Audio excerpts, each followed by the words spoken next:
Just a drill a hole and slap a chain on it. I'll slap a chain on you. No. God damn it. No. No. We will not slap a chain on it. We will have to have at least a little bit of design in there, please.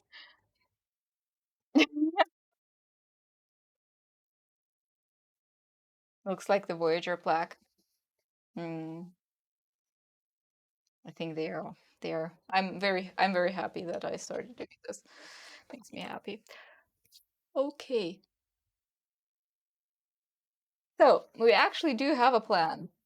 I actually do have a plan. I don't know about you. You can all follow my plan if you want. Flat handmade chain on it. No, I feel that uh, a bail enhances, like a good designed bail enhances a piece very, very much. And I feel like that is one of the first steps from making your jewelry look hobby-ish to professional, is actually not just slapping a ring on it through a hole. Sometimes the design does call for that. So like, I'm not saying that it's always bad, and I'm not saying that it's bad at all. But I think that's one of those things that kind of elevates your pieces a little bit. So if you're looking for a way how to, you know, make your pieces more elegant, think about this. Okay, we have this here. And we have some wires. I think we will need some wires. And I need a piece of paper.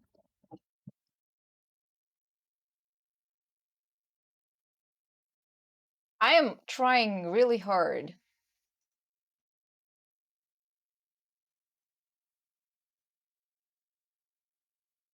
Thank you very much, Daz, by the way. Decoration leaf. Oh, yeah. Thank you.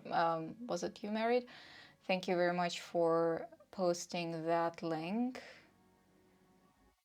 The picture to show the difference between starting at the beginning line and starting a bit after. The blue point is where the tip sticks in.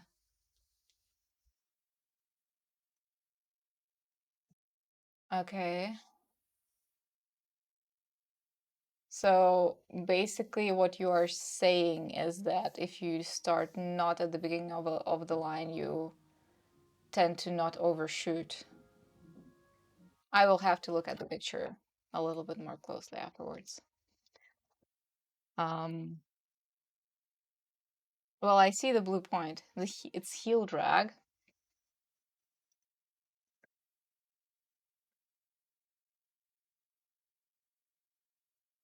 I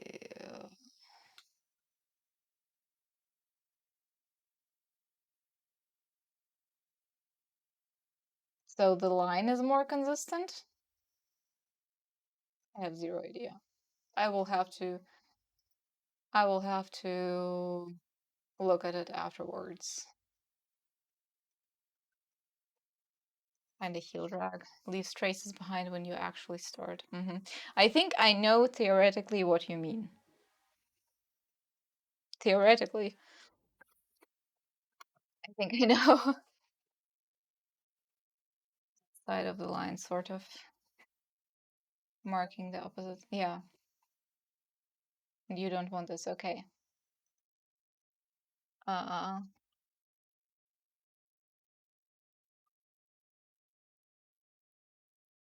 so what I am doing right now is I have this thing here, and my camera is dead. Okay, welcome to the dumpster fire. Let's not do this. Oh, let me fix that. It will take a little while, but it should be fine.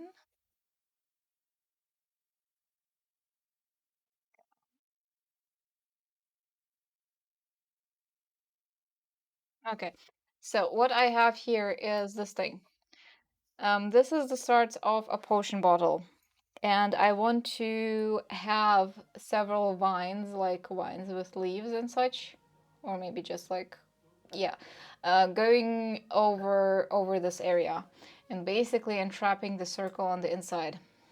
Yes, it's a big potion. It's a pretty big necklace. Um, I overshot a little bit with size when I was planning it, I think. Yeah, so I need basically what I want is to have two lines left and right in some fashion that hold in my circle and do not let it escape. So in that way, you can have a fairy, like it will have a cutout of a fairy here on the middle, hopefully, and you will have like a fidgety thing that moves around when you wiggle it. Um, so this is a little bit complicated because I basically need to space it out right. So my first design that had something similar like this has the thing that holds everything in position in the middle, which, although a possibility here too, like I could just put the wine here through the middle, I wanted to explore other options first.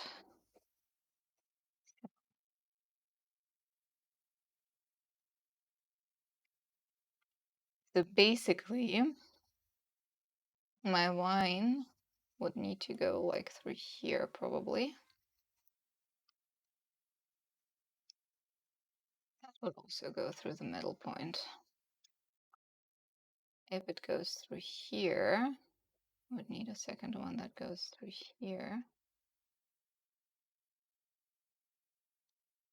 I don't know if that covers up too much of the space though.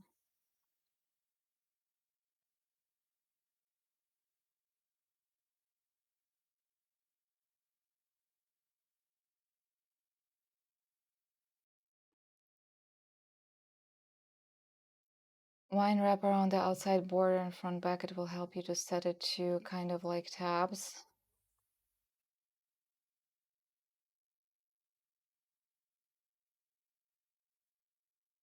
Set it.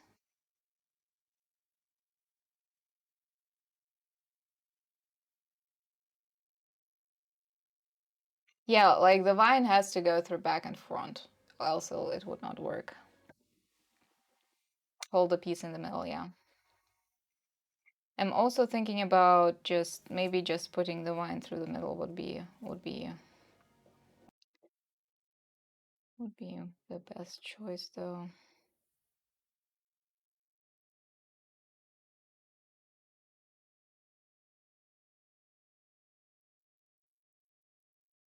So the thing with having it this way is that I could theoretically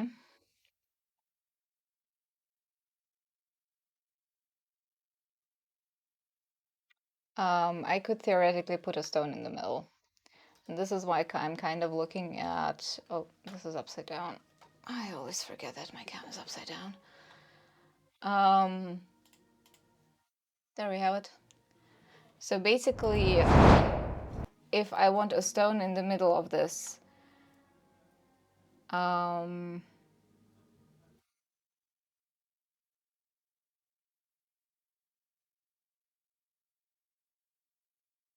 I would need the middle to be free because else it does not make any sense.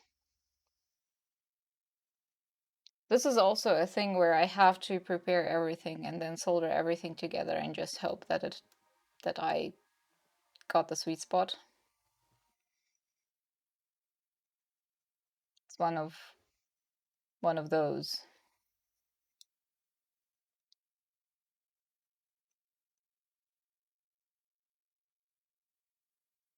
I think this is it though. I think if I do it like this, it will be fine.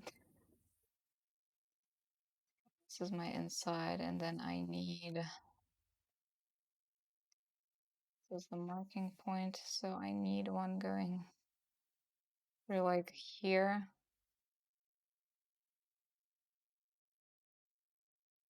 Like this. Can have like a leaf or two. And then I need the other one just basically just going here, just over the side, and can also have a leaf.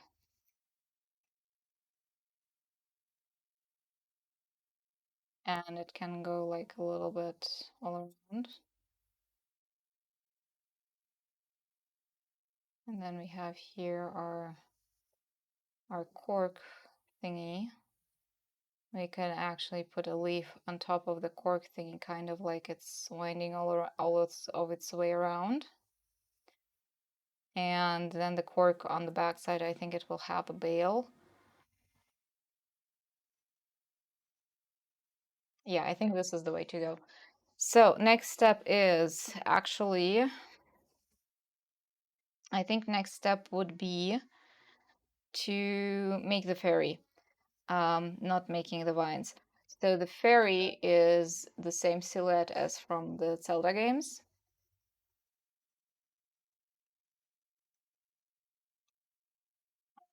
Let me see. Oh yeah, yeah. Yeah, I understand what you mean. I understand what you mean. The thing with this design is that if I want the circle to really stay in the middle and not fall out, I have to have this vine be duplicated on the back, because the back is also open. Excuse me.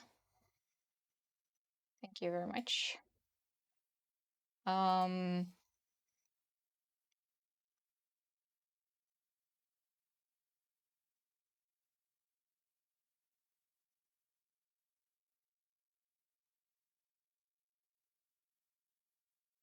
yeah, I think the next step is making the fairy, because I need my circle to be the right thickness to be able to test it out before soldering.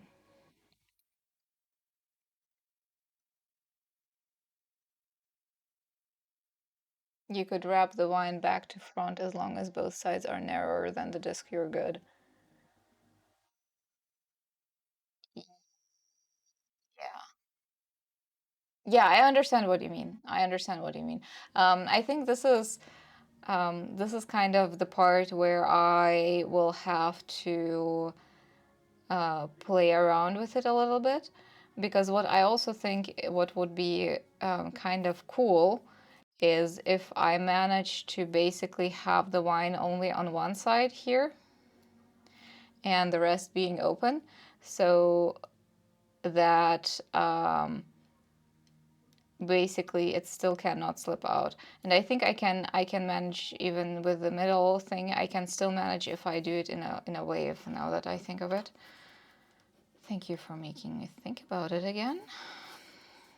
So basically this would be our middle. So basically I think if I did something like this, I could probably get away with having a small stone in the fairy, and then it could still move around quite a bit. Okay. Yeah, so I need my fairy. I've repeated myself only 15 times by now. Oh, for this I have a few options. What I would like to do is I would like to take what I already have, which is this thing, and it's 1.4 millimeters wide and it's 14.65 millimeters in diameter. So what I could do is I could cut out another circle of 1.5 and then I could pierce saw through it in the shape of the wings of the fairy. Um,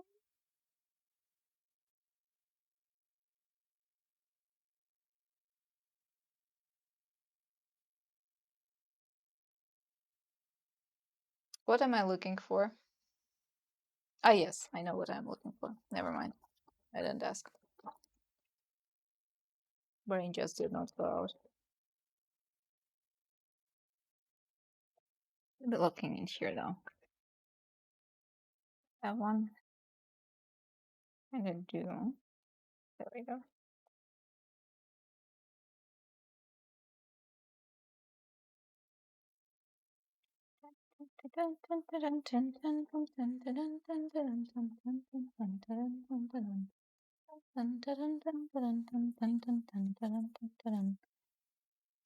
Two 2.5, 1.7. Oh, here they are.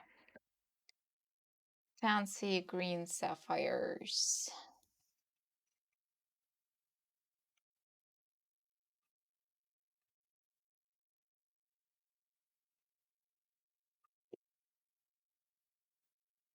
By the way, the sapphires, I call them fancy because sapphires in a green color are considered fancy colored sapphires. Did you know that? When it's lost, what is currently lost?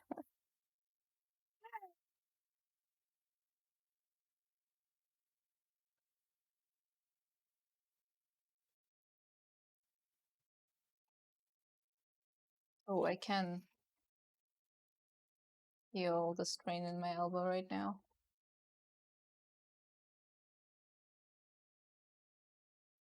Oh, I know now what I've forgotten to do. I've forgotten to add the Yolite command.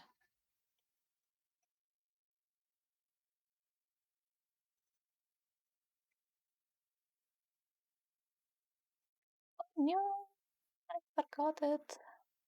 Shame on me.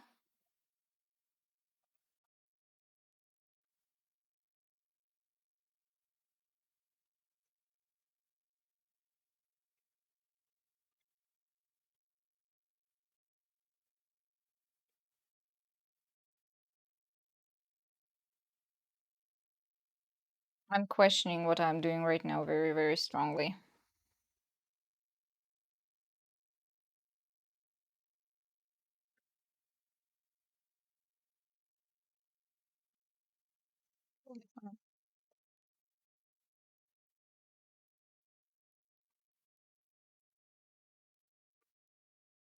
No, no. So sapphires are usually the most common known is blue, like royal blue and so on. I have actually a few sapphires here that I can show you. They have a pretty nice blue color. I just bought them. And there are rubies. The rubies ones are red, and the how red a sapphire has to be considered a ruby is determined by how close it is to the color of pigeon blood. No, please do not kick me. I am actually serious. These are lab grown rubies, by the way. So they are like they have a little bit of a pinkish hue. Not only on camera, the camera I think overdoes it a little bit. Where are my sapphires? I had two little cabochon sapphires here. And everything that is outside of red or blue, this is the blue ones. These are blue sapphires. Everything outside red or blue is considered fancy. Now there are different names for some of the colors that are more rare. Usually the fancy, like there are also like pink sapphires, for example, that can be pretty expensive. What other sapphires are there? Paparacha sapphire, which is like a very nice orange. Basically, by how popular they are, it defines how expensive they are. Yes, emeralds, exactly. So, um, emeralds and aquamarine are in the same family, and beryl too. And that stone can also range in different colors, like yellow, pink. I think the pink one is called morganite.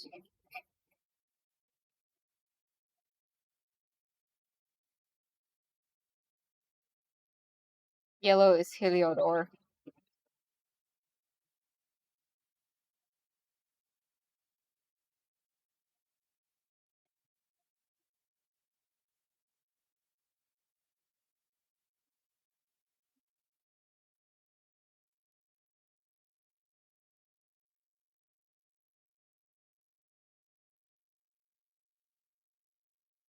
Right, Bert.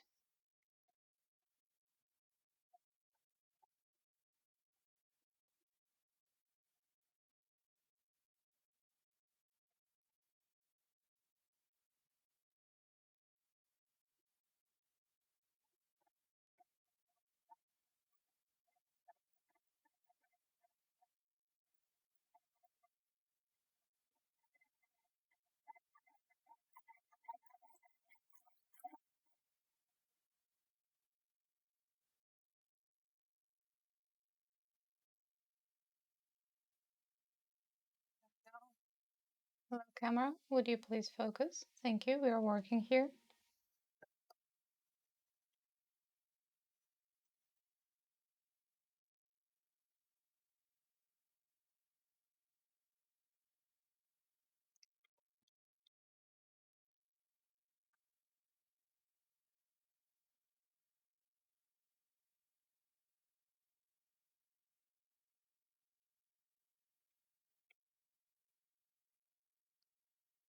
The middle of this. No, I'm good. Yeah, well, like it's focusing over here. I mean, you have there like 5 eyes to focus onto. Geesh. You pick the needle.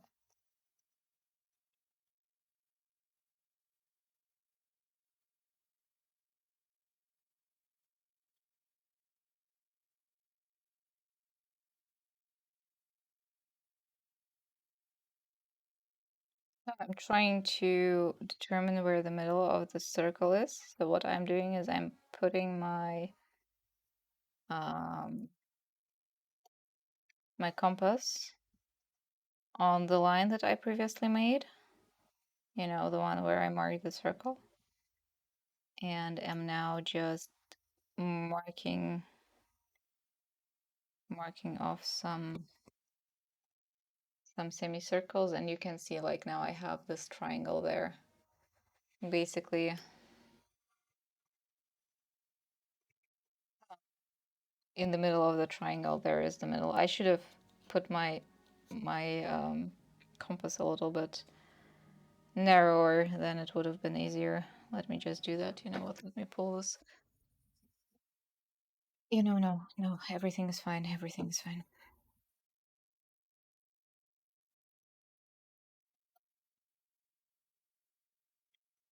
I keep forgetting that for this to work really well, the distance of my compass has to be approximately the distance of my radius. So here you can see like the little triangle, and I know that the middle isn't there. Inside, like in the very middle of the triangle. There we go. So I can mark it. And now comes the fun part. It's fine. It's all fine. Let me see, what do we have here? Zelda Fairy. Silhouette. Silhouette is also such a freaking strange word. Like, it gives me anxiety every time when I type it.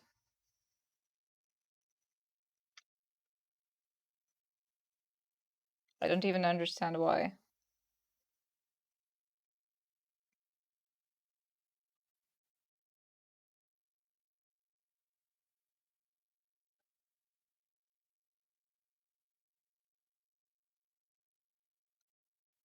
Because French?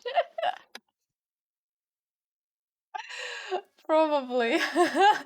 Now that you mention it, it's all your fault.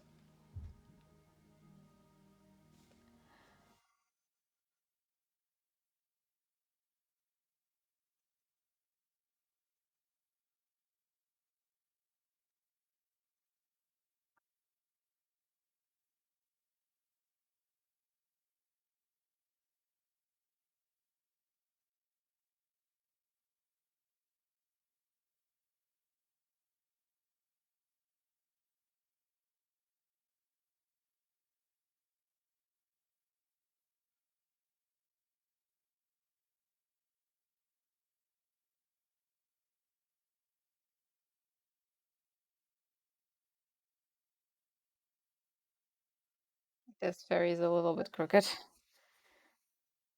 You know, I could print this out and transfer it onto the metal. I think, by the way, that this transferring method I found for engraving. What do I say I found, but I mean, it's been around for very long. I think I will be, I found for myself, let's say it like that. I think I will be using it a lot. Unlike, that sounds like, silhouette is actually not the worst of the French words. There's hardly any silent letters. Silhouette. Silhouette. Yeah, well, hardly and any.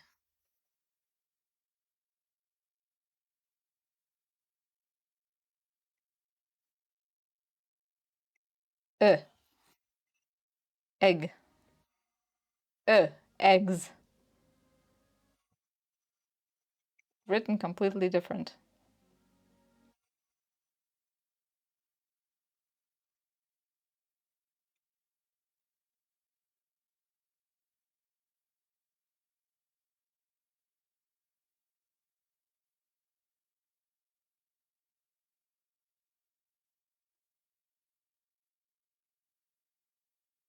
I guess we will roll with this. It's like semi-silent.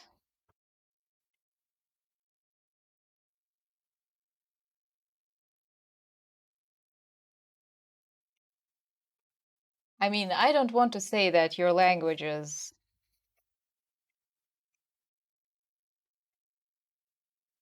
Your language has special needs,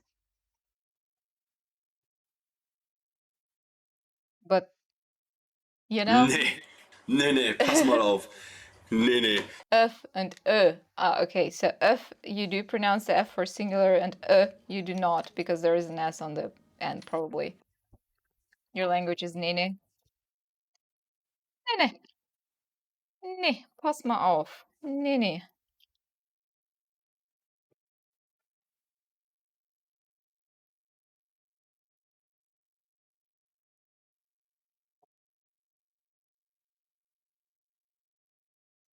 Nene.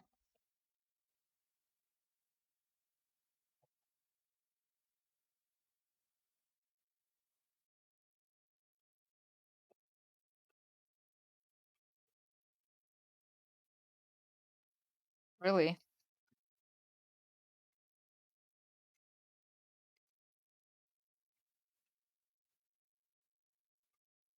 That's very strange. You see a word now if the letters are not used. Well, I mean, we do have the combination of the letters for sh in German. So, I mean, instead of just having a letter, we decided to use three for one sound. So I guess it kinda, you know, don't throw don't throw throw stones in a glass home.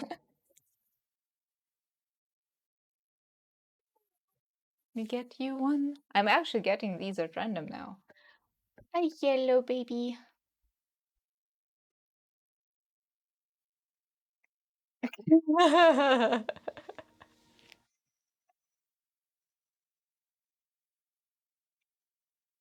Yeah, there is also a party.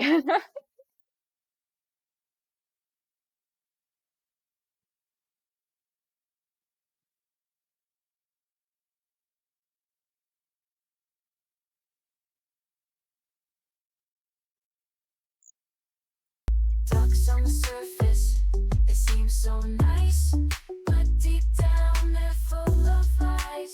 Oh, that's a chaos combination.